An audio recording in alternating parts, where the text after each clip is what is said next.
로마서 12장. 로마서 12장 2절 한 절입니다.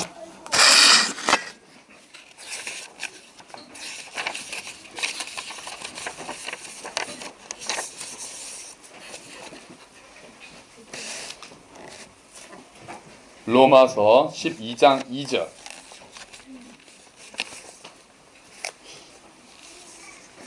저희 한번 같이 찾으셨습니까? 신약성경 256페이지쯤 있죠? 찾으셨나요? 자, 우리 한 목소리로 로마서 12장 2절 우리 한 절 같이 한번 읽도록 하겠습니다. 시작. 너희는 이 세대를 본받지 말고 오직 마음을 새롭게 함으로 변화를 받아 하나님의 선하시고 기뻐하시고 온전하신 뜻이 무엇인지 분별하도록 하라. 아멘. 자, 우리 주보에 메시지 성경으로 번역되어 있는 또 말씀이 있어요. 근데 굉장히 길게 했죠. 제가 한번 읽어드릴게요. 문화에 너무 잘 순종하여 아무 생각 없이 동화되어 버리는 일이 없도록 하십시오. 대신에 여러분은 하나님께 시선을 고정하십시오. 그러면 속에서부터 변화가 일어날 것입니다. 그분께서 여러분에게 바라시는 것을 흔쾌히 인정하고 조금도 머뭇거리지 말고 거기에 응하십시오. 여러분을 둘러싸고 있는 문화는 늘 여러분을 미숙한 수준으로 끌어 낮추려 하지만 하나님께서는 언제나 여러분에게서 최선의 것을 이끌어내시고 여러분 안에 멋진 성숙을 길러주십니다. 아멘. 아멘. 오늘 오전에 우리 남자들이 모여서 족구를 좀 했습니다.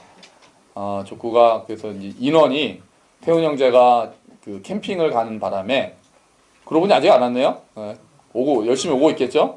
그래서 한 명이 모자라서 대환 형제 또 우리 소윤이 아빠 그리고 우리 양중자매 동생 막 다 전화했었는데 안 됐어요. 그래서 7명이 근데 4대4가 또 짝이 맞거든요. 그래서 어떡하지?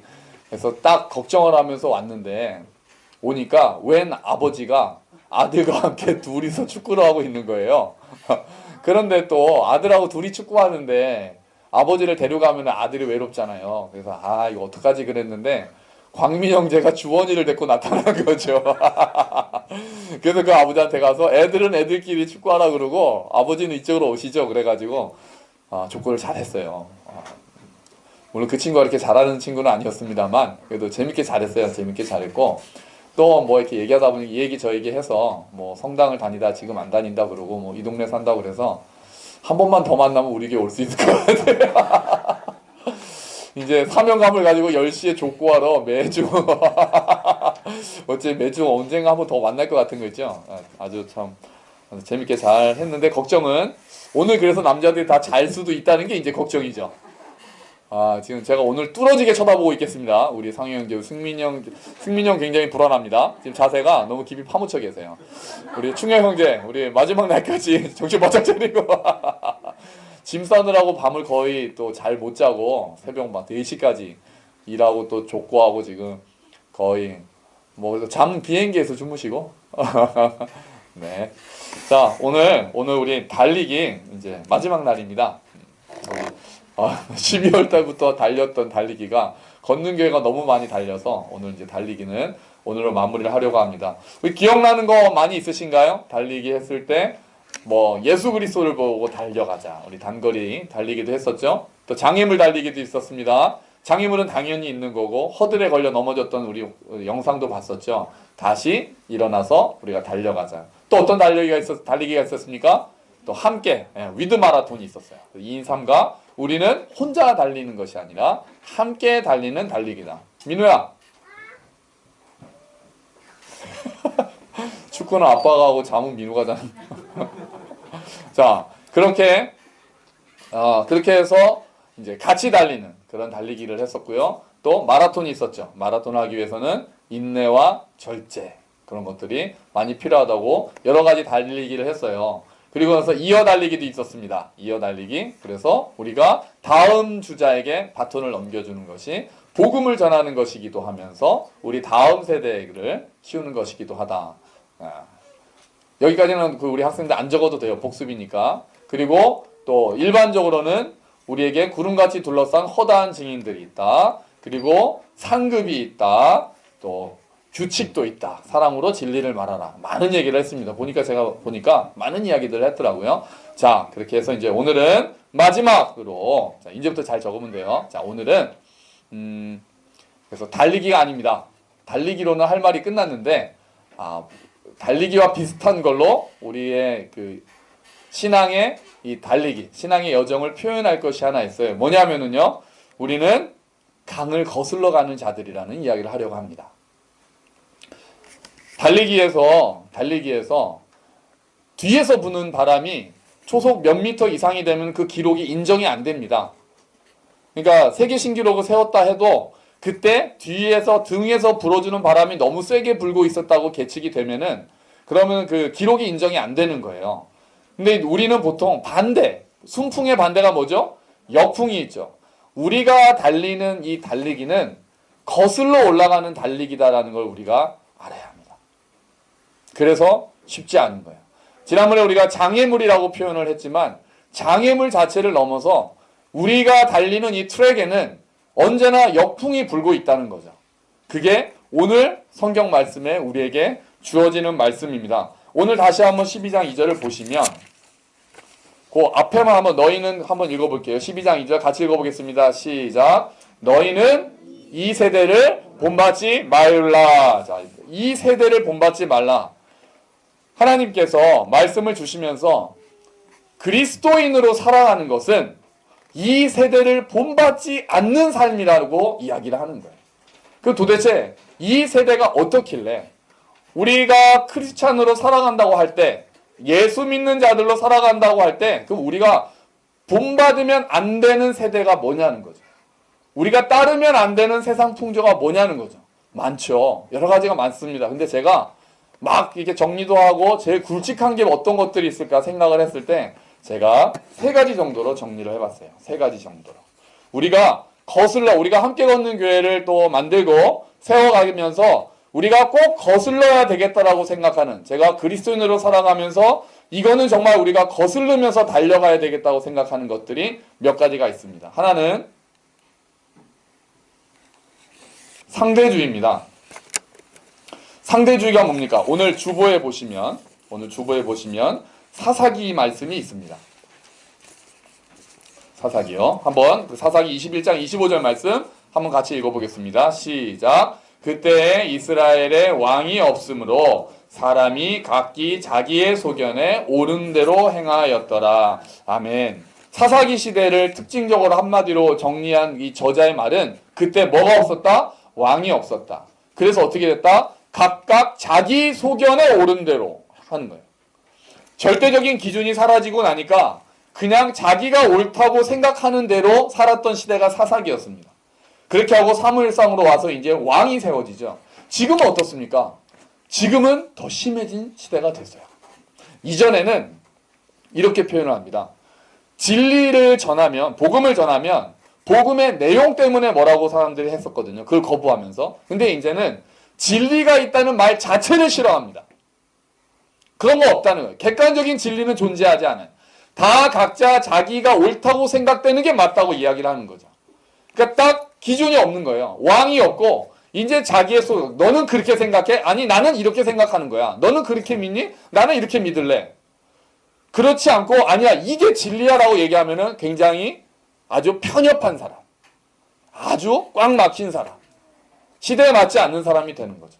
이제는 관용의 시대고 다 인정해주고 너도 내가 너 믿음을 인정해줄 테니까 너도 내 믿음을 인정해줘야지 이렇게 얘기를 하는 거예요. 성경은 이렇게 얘기하지 않아요. 기독교인은 그런 사람들이 아닙니다. 기독교인은 어떤 사람들이냐? 절대적인 진리가 있다고 믿는 사람입니다. 어느 길로 가도 결국은 천국으로 간다고 생각하지 않습니다. 비슷한 길이 있을 수는 있어도 예수 그리스도를 통해서만 구원에 이룰 수 있다고 생각을 합니다.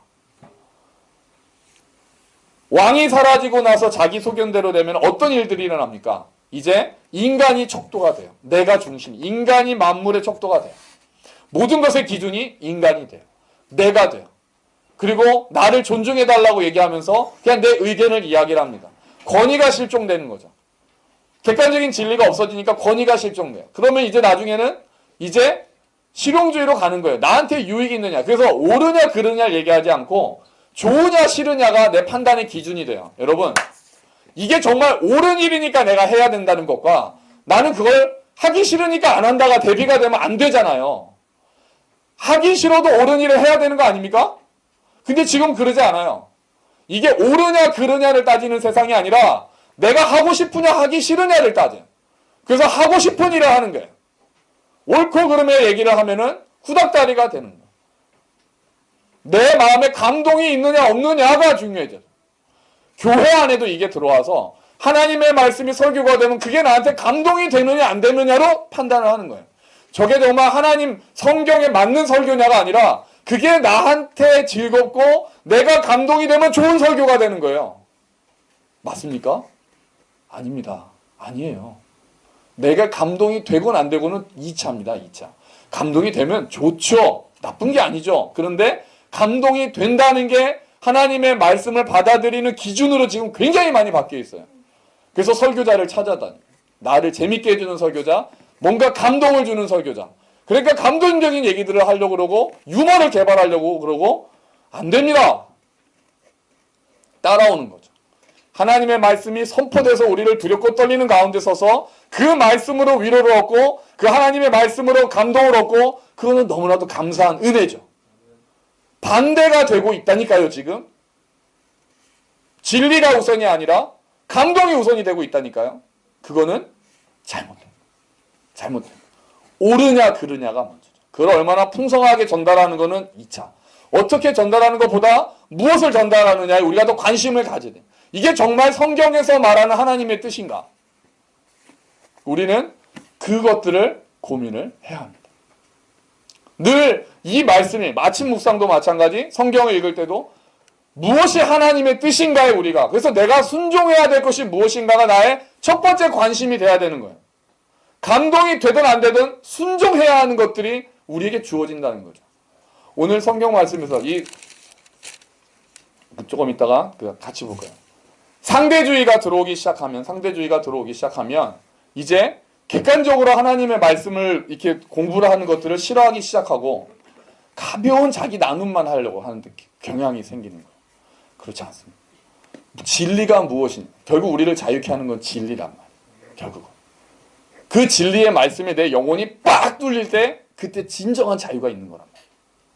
그거를 갈급해야 돼요. 그 전에 감동받으면 안 돼요. 그 진리가 내 영혼을 깊게 하나님의 말씀이 내 관절과 골수를 찔러 쪼개는 정도까지 깊게 들어와서 그게 내 삶을 도려내고 그 삶을 만들어가는 것들을 경험을 해야 돼요. 그래서 우리가 진리의 말씀 안에 더 깊이 들어가려고 애써야 되는 거예요. 그 전에 멈추는 게 아니라.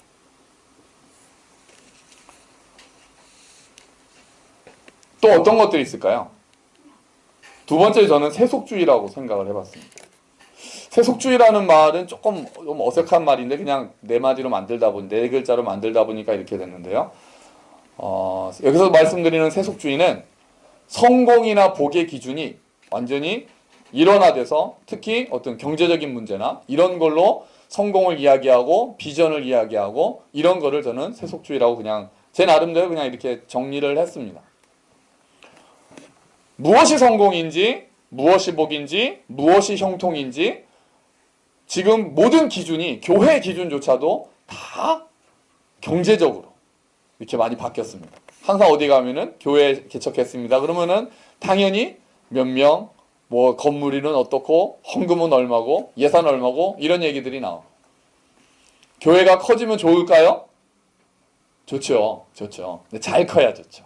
잘 커지기가 생각보다 어렵거든요. 교회 본질을 유지하면서 커지는 게 굉장히 어렵습니다. 그래서 우리의 고민은 그게 돼야 되는 거예요. 우리가 이 숫자대로 정체하고 있어서 좋은 건 아니죠. 근데 하나님의 말씀을 이 진리의 말씀을 전파해서 사람들이 오는데 와서 여기서 하나님의 말씀으로 치유되고 변화되는데 과연 우리의 본질을 잃지 않으면서 넓혀가려면 우리는 어떻게 해야 되고 무엇을 우리가 준비해야 할까를 늘 고민해야 됩니다.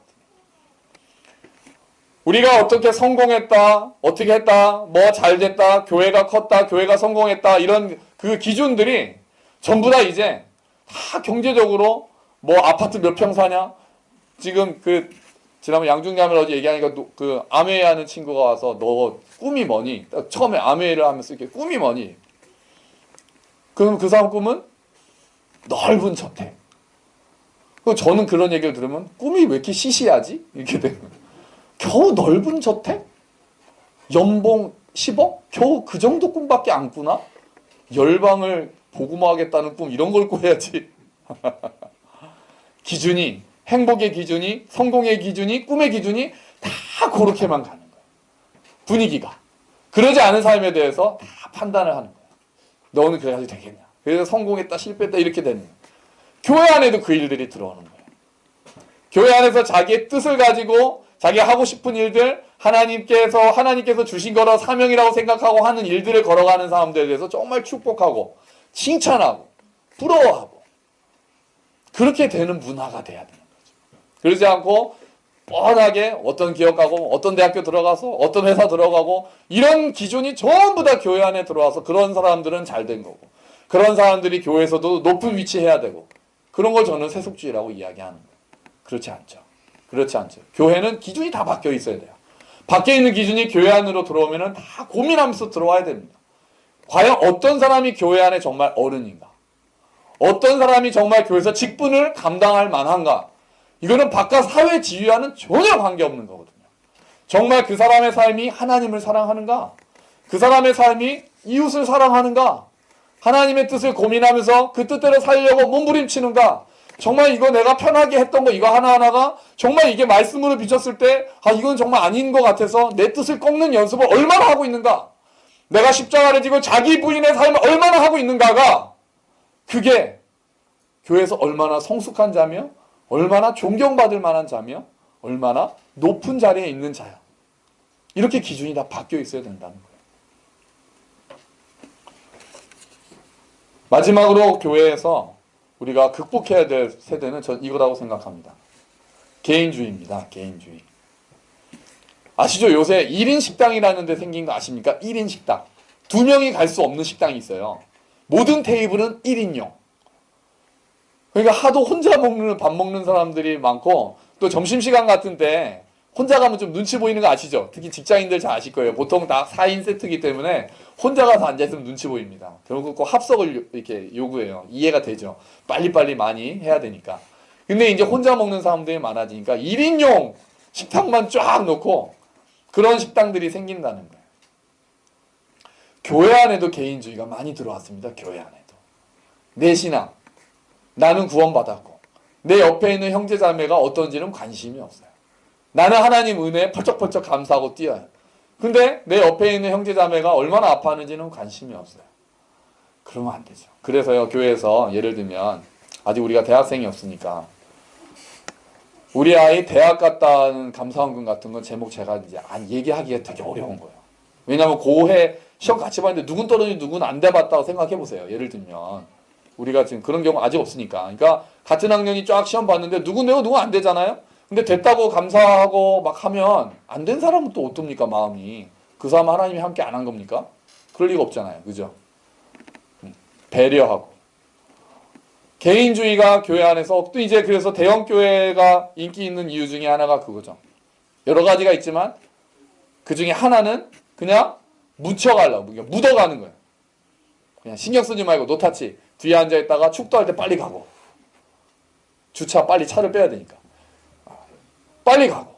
그냥 나 좀 안 건드렸으면 좋겠고 나도 관심 안 가지고.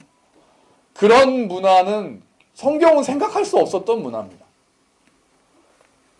성경은 생각할 수 없었던 이상한 문화가 시대가 바뀌면서 교회 안에 들어오는 거죠. 난 그냥 냅두세요. 해를 끼치지 않는 걸로 만족하고 그냥 피해만 안 주면 된다고 생각하는 거예요. 그렇지 않습니다. 그렇지 않아요. 그것도 우리가 극복해야 되는 풍조가 된 거예요.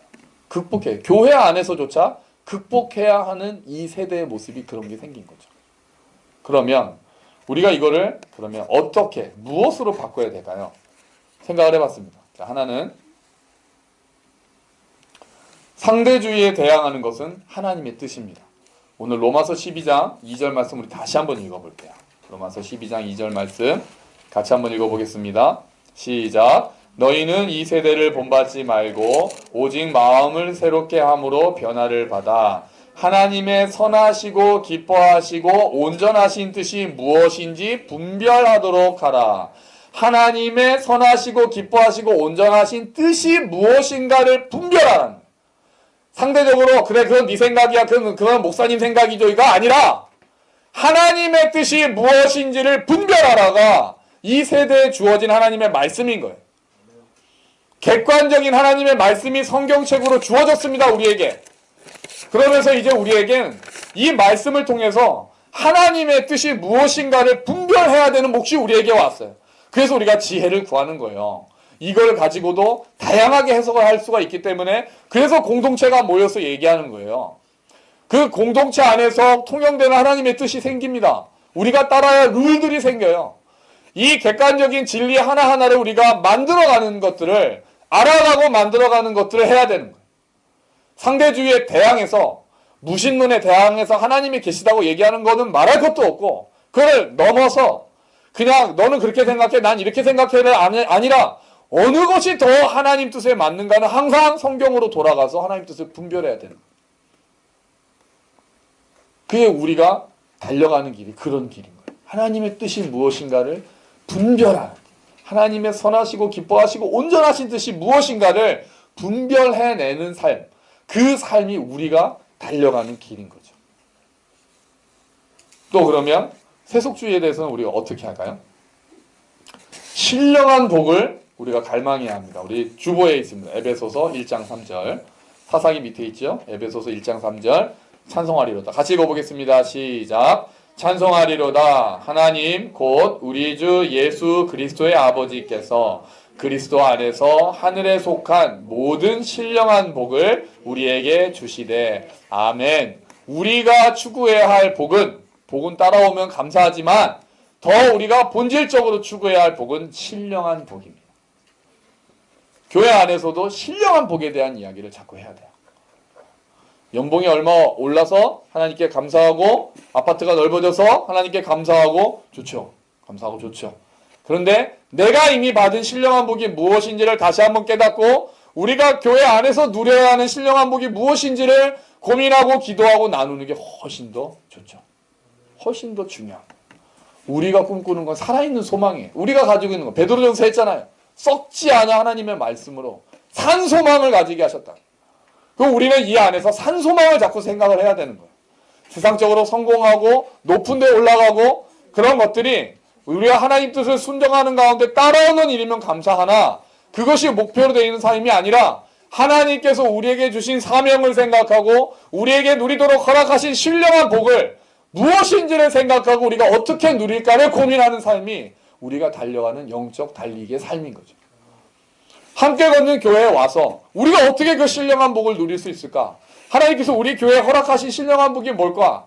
우리가 그 복에 동참하기 위해서 무엇을 해야 할까? 저 자매들, 저 형제들 그 복에 동참하게 하기 위해서 우리가 무엇을 해야 할까? 그런 것들을 고민하고 나눠야 된다는 거예요. 그리고 그 복을 누리는 자를 부러워하고 궁금해하고 그 복을 누리기를 갈망해야 된다는 거죠. 이미 누리고 있는 복을 더 알아서 정말 내가 가지고 있는 것이 얼마나 귀한지를 내가 예배하는 자리에 서 있다는 것 자체가 얼마나 귀한지를 다시 한번 감격해야 된다는 거예요. 마지막으로 개인주의에는 반대가 그건 뭘까요? 아시겠죠? 공동체입니다. 한 몸이라고 쓰려다가 공동체라고 썼습니다.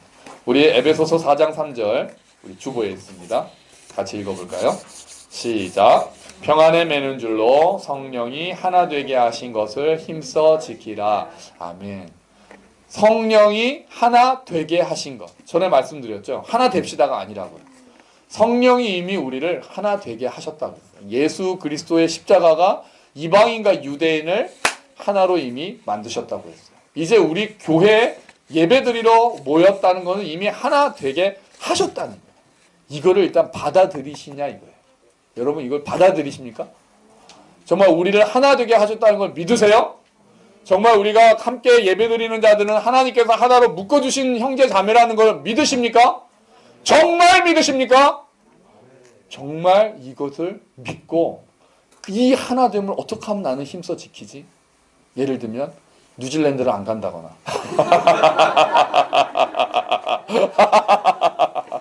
표적 설교가 돼버렸어. 갑자기 딱 벌떡 일어나서 비행기표를 찢으면서 하나됨을 힘써 지키겠습니다. 그러면 막 우리가 아멘 할래. 자, 우리가 하나됨을 힘써 지킨다는 게 어떤 것인지를, 그거는 방법은 다양하고 수준도 다양하거든요. 이게 막 부담스럽다는 분들도 많이 계셔서 제가 막 어떻게 해야 된다고 막 이렇게 쪼는 건 아니에요. 이거는 저절로 돼야 되는 거예요. 저절로 과정 가운데서 가족이라는 것을 우리가 경험할 수 되는 거지, 그게 마음이 안 됐는데 우리가 이제 하나니까요 이거 해야 돼요 이거 이렇게 해가지고 될 문제는 아니거든요. 저는 그냥 지금 만나요로 만족하고 있어요. 만나요 하시는 걸로도 좀 감사하고 있고, 근데 이거 우리가 점점 알아갈 거란 말이에요. 우리가 정말 이 사람들이 하나 되게 하신 사람들이면 정말 내가 어떻게 할까? 주께서 분명히 말씀하실 거란 말이에요. 주께서 어떤 기회에 각각에게 또 우리 공동체에 말씀하실 거란 말이에요. 네가 하나 되기 위해서는 이런 것도 네가 해야 된다. 어떤 부분은 내가 손해봐야 되겠죠. 그리고 어떤 부분은 기본적으로 일단은 삶이 좀 얽히죠. 그냥 개인적으로 살면 편하잖아요. 안 건들고 노타치하면. 근데 교회는 그런 곳이 아니거든요. 지지고 볶고 상처, 지금 교회 감사하게도 1년이 조금 넘도록 아직 큰 분란 없이, 이게 화나서 나가신 분은 아직 없잖아요. 그러니까 뭐 상처받아서 나갔다는 얘기 아직 저한테는 안 들어왔어요. 다행히 아직 안 들어왔는데, 그런 일이 평생 없을 수가 있겠습니까? 다 죄인인, 우리가 다 죄인인데요. 다 공사 중이고. 근데 미리 생각을 하고 배려하고 내가 손해보고, 그러니까 나는 상처 안 받으려고 마음을 닫아야지. 이렇게 되면 안 되는 거예요. 이렇게 되면 안 되는 거예요. 두렵죠. 하나 되기 힘쓰기 위해서는 용기가 필요해요. 상처받는 거에 대한 두려움이 있거든요. 특히 상처받으신 분들은. 근데 그럴 때 주의 은혜를, 그런 걸 해봐야 하나님께서 진짜로 하시는 일이 뭔지를 아는 거예요. 내가 문을 다 닫으면 하나님께서 하실 일들 기회를 안 드리는 거예요. 내가 아예 도망가 버리면. 근데 내가 두려움으로 발을 내디딜 때 정말 요단강이 갈라지는 역사를 보게 되는 거예요. 그러니까 치유하시는 하나님의 은혜가 뭔지, 정말 안 될 것 같은 일 가운데 회복을 일으키시는 하나님의 은혜가 뭔지를 저는 교회 안에서 보고 싶은 마음이 너무 많은 거예요. 혹시 분란이 생겼더라도 그걸 통해서 또 치유하시는 하나님의 은혜를 경험하고 싶은 거죠. 여러분, 우리가 걸어가는 이 길이, 우리가 달려가는 이 영적 달리기의 삶은 역풍이 너무나도 강합니다. 우리는 물드는 존재입니다. 우리는 이미 너무 많은 세상 얘기에 물이 들어요. 어젠가요? 제가 현진에서 밥을 먹었는데 그 얘기를 하는 거예요. 그러니까 아이들이 4학년쯤 돼야 여자 보는 눈이 바로 된대요. 이게 무슨 뜻이냐면, 재수 씨가 딱 그 말 하는 거예요. 이게 뭐냐면은, 아이들이 막 3학년 때까지는 우리가 보기에는 안 예쁜 애들을 예쁘다고 하는 거예요. 남자아이들이. 막 뭐 얘 예쁘지 딱 그러는데 엄마나 아빠가 볼 때는 하나도 안 예쁜 거죠. 그런데 4학년쯤 되니까 이제 이게 맞춰지는 거예요. 부모가 봐도 예쁜 애를 아이들도 예쁘다고 하는 거예요. 그래서 4학년쯤 되니까 제정신이라고 안 하고 눈이 똑바로 된다고 했다 딱 그랬어요. 근데 그 얘기를 딱 했는데 그런가 그랬거든요. 근데 제 동생이 딱 뭐라 그러냐면은 4학년이 돼서 세뇌돼서 그래, 딱 그렇게 표현하는 거예요. 4학년쯤 되면 이제 테레비 같은 거 보고 아이돌 보고 하면서 미에 대한 기준이 획일화되어 있는 그 기준이 있잖아요. 사회가 강요하는 그 기준이 4학년쯤 되면은 내면화가 돼서 이제 동일한 기준으로 본다고 그렇게 표현하는데, 제가 땅 한 대 맞은 것 같았어요. 그럴 수 있겠구나. 그게 아이가 이게 이제 평균치로 이런 게 아니라 딱 기준으로 이미 사회에서 뭐 있잖아요. 뭐 이렇게 막 해가지고 막 그게 예쁜 거다라는 어떤 획일적인 미의 기준이 있잖아요. 그게 아이들한테 그동안에 막 주입이 되다가 4학년쯤 되면 이제 확실히 주입이 된다는 거예요. 여러분, 우리도 모르게 우리는 주체적으로 생각하는 게 굉장히 약한 사람들입니다. 내가 생각한 거라고 하는 대부분은 텔레비에서 들은 얘기고 신문에서 본 얘기죠. 그걸 가지고 정말 그런가 해서 비판적으로 생각하고 이런 것들이 어려워요. 우리는 너무 물드는 존재고, 우리는 이미 하나님의 말씀이 아닌 세상의 목소리에 훨씬 더 많은 시간 노출되어 있습니다. 테레비를 킨다고 하나님 말씀이 나옵니까? 그들은 기본 자체가 하나님이 계시지 않는다는 전제로 세상을 이야기를 합니다. 신문에서 하나님이 살아 계십니까? 아니죠. 하나님과 관계없는 상황에서 모든 세상이 돌아간다는 것 전제를 가지고 이야기를 합니다. 그러므로 우리가 정말 하나님의 뜻이 뭔지를 고민하기 위해서는 우리가 애쓰지 않으면 우리는 우리도 모르게 세상의 가치관대로 흘러갈 수밖에 없는 자들이라는 거예요. 그러므로 우리의 달리기는 굉장히 불리하게 달려야 하는 달리기입니다. 우리는 거슬러 올라가야 되거든요. 거슬러 올라가야 돼요. 그래서 쉽지가 않죠.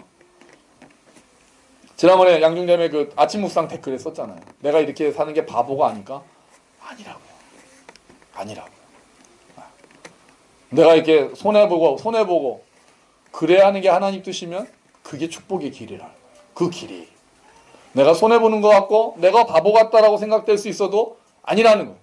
다른 사람들 막 얘기한다는 거예요. 그러니까 다른 사람들 야 뭐 뭘 꼭 그걸 굳이 그렇게 해가지고 하냐 손해보냐 얘기 안 하면 그냥 넘어가는데 무슨 얘기인지 대강 아시겠죠. 그러니까 이런 거예요. 그러니까 굳이 얘기 안 하면은 그냥 어떤 이득이 있었는데 정직하게 얘기하는 바람에 손해를 본 케이스란 말이에요. 그러면 옆에서는 뭘 또 굳이 얘기해서 그러냐 그런 거 그냥 다 이렇게 하면 되지. 하나님이 뭐라고 하실 건데요. 하나님이. 그 생각이 딱 들어오는 거죠, 이제. 세상은 우리한테 어떤 방향을 계속 얘기를 해주는 거예요. 근데 우리는 하나님은 뭐라고 하실까라고 궁금해하는 거예요. 예수라면 어떻게 할까? 이 질문을 가지고 있는 거예요. 그러니까 피곤할 때가 있어요. 피곤. 그냥 묻혀가면 편하잖아요. 거슬러 가려면 좀 피곤하죠. 그런데 비밀이 있는 거예요. 한 번 그렇게 하고 또 한 번 그렇게 하고 하나님의 뜻을 따라서 거슬러 올라가는 것들을 하다 보면 그 길이 정말 자유로워지는 삶이라는 걸 아는 거예요. 그냥 휩쓸려 내려가는 삶이 자유의 삶이 아닌 거예요.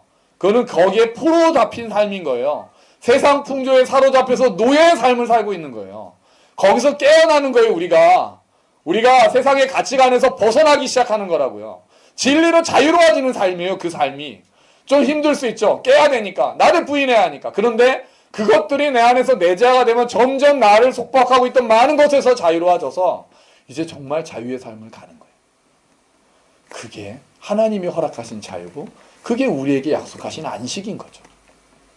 이제 하나님만 만족시키면 되잖아요. 딴 사람도 신경 안 써도. 그분 앞에서 살면 되잖아요.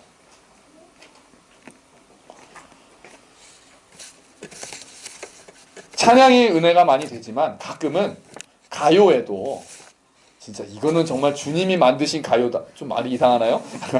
그런 가요가 가끔 있어요. 네, 가끔 야 진짜 저 가사는 정말 멋지다. 제가 이 말씀을 준비를 하다가 딱 스치고 떠오른 찬양이 아닌 가요가 하나가 있어요. 거꾸로 강을 오르는 연어라는 강산의 곡이거든요. 그래서 제가 그 가사를 여러분한테 같이 한번 들어보려고 합니다. 한번 가사도 보시고 정말 오늘 우리가 한 이야기들이 녹아 있습니다. 한번 볼까요?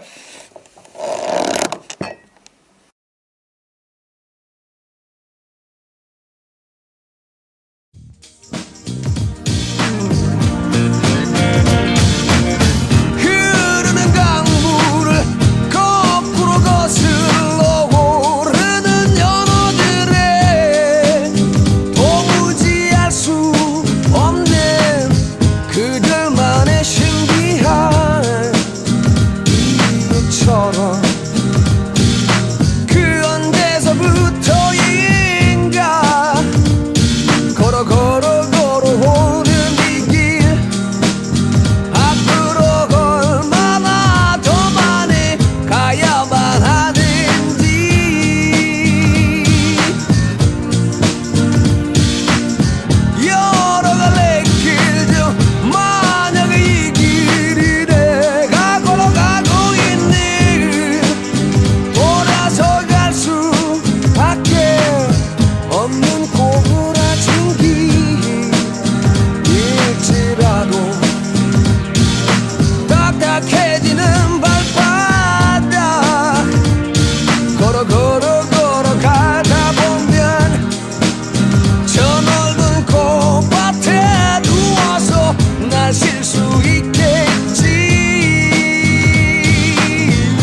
우리 교회 주제가 같죠.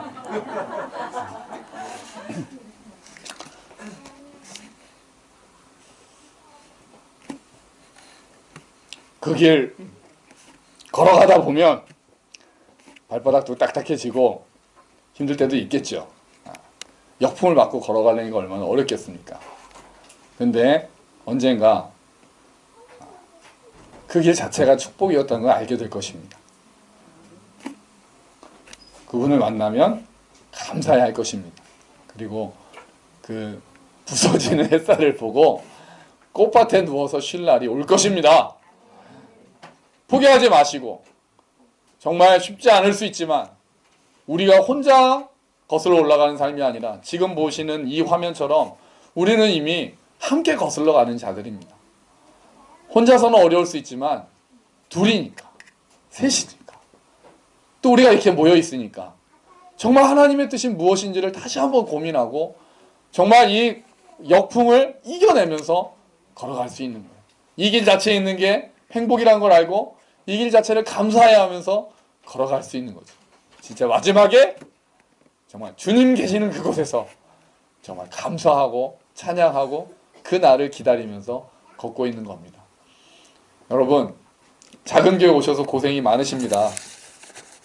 그 자꾸 거꾸로 걷자고 하는 목사랑 계셔서 고생이 많으세요.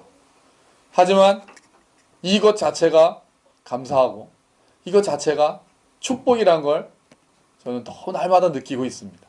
정말 바로 서는 것이 가끔은 어려울 수 있지만 혼자면은 못했겠지만 여러분들이 계셔서, 여러분들이 지지해 주셔서, 여러분들이 함께 말씀으로 기뻐하고 계셔서 저는 또 기쁨으로 이 길을 갑니다. 여러분, 우리가 함께 끝까지 이 길 잘 걸어갔으면 좋겠습니다. 더 이 길에 많은 자들이 모여서 우리가 먼저 은혜를 경험하고 자유를 경험하고 정말 세상과 다른 평안을 경험하고 행복을 경험하고 그 행복을 나누어주고 사람들을 우리의 길로 초대하는 우리 교회가 되도록, 그래서 함께 강을 거슬러 올라가는 연어들처럼 진짜 끝까지 역풍을 이겨가며 걸어가는 우리 교회가 되기를 주의 이름으로 축원합니다. 아멘. 우리 같이 기도합시다. 하나님 아버지, 우리가 달리는 길이 쉽지 않음을 고백합니다. 거슬러 올라가야 하는 길임을 고백합니다. 하지만 주님, 우리가 정신 차리고 이렇게 정말 함께 걷는 자들을 주셨으니 정말 힘을 내어 손을 잡고 정말 하나님이 원하시는 교회, 하나님께서 원하시는 그 삶을 생각하며 그 진리의 길을 걸어갈 수 있도록, 그래서 그 자유와 은혜를 경험할 수 있도록, 그 자유와 은혜를 나눠줄 수 있도록 주님 은혜를 베풀어 주시옵소서. 우리 함께 기도하겠습니다. 아버지 하나님 감사합니다. 주님, 교회 안에도 들어오고 있는 하나님, 많은 세상의 풍조들이 있습니다. 주님, 정말 그냥 개인적인 것들로 정말 나를 건드리지 말라고 하면서 개인주의가 판을 치고 정말 함께 우는 자들, 함께 울지도 않고 웃지도 않는 자들이 많습니다.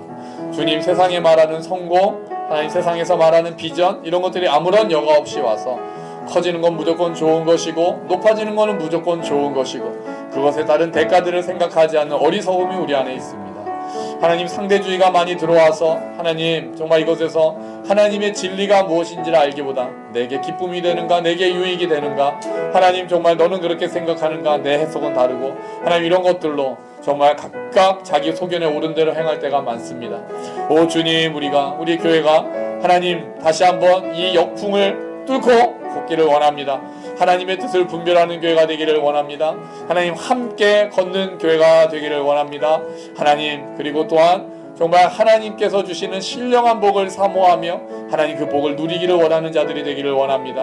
하나님 은혜를 베풀어 주셔서 우리 가운데 주의 은혜가 하나님 우리가 다시 한번 그 길을 끝까지 걸을 수 있도록 주의 은혜를 베풀어 주시옵소서. 감사합니다.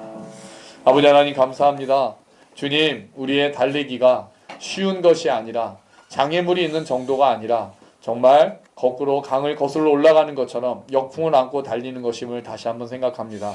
하나님, 어리석어 보일 때가 있고 하나님 좀 미련해 보일 때가 있으나 주여 정말 이렇게 무신론이 판을 치는 세상에서 신을 인정하고 하나님이 계시다고 믿으며 하나님, 개인적인 것들이 판을 치는 세상에서 공동체가 중요하다고 생각하며 정말 세상적인 성공, 돈, 행복 이런 것들이 경제적인 것들로만 그리고 높아지고 커지는 것에만 가치를 두고 있는 세상에서 그렇지 않고 하나님께서 주시는 신령한 복이 무엇인지를 먼저 더 고민하고 기도하며 정말 네 말은 네 말이고 내 말은 내 말이며 정말 진리보다는 내게 기쁨이 되고 내게 유익이 되는 것이 진리라고 생각하는 시대에서 하나님의 뜻이 무엇인지를 고민하는 교회를 함께 해나가기를 원합니다.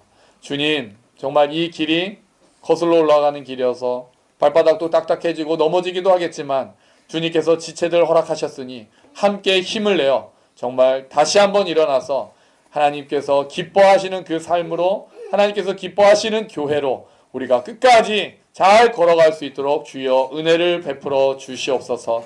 감사합니다. 주님이 모든 말씀 예수님 이름으로 기도합니다. 아멘. 우리 다 같이 일어서셔서 함께 걷는 교회 찬양하시면서 공헌하시겠습니다.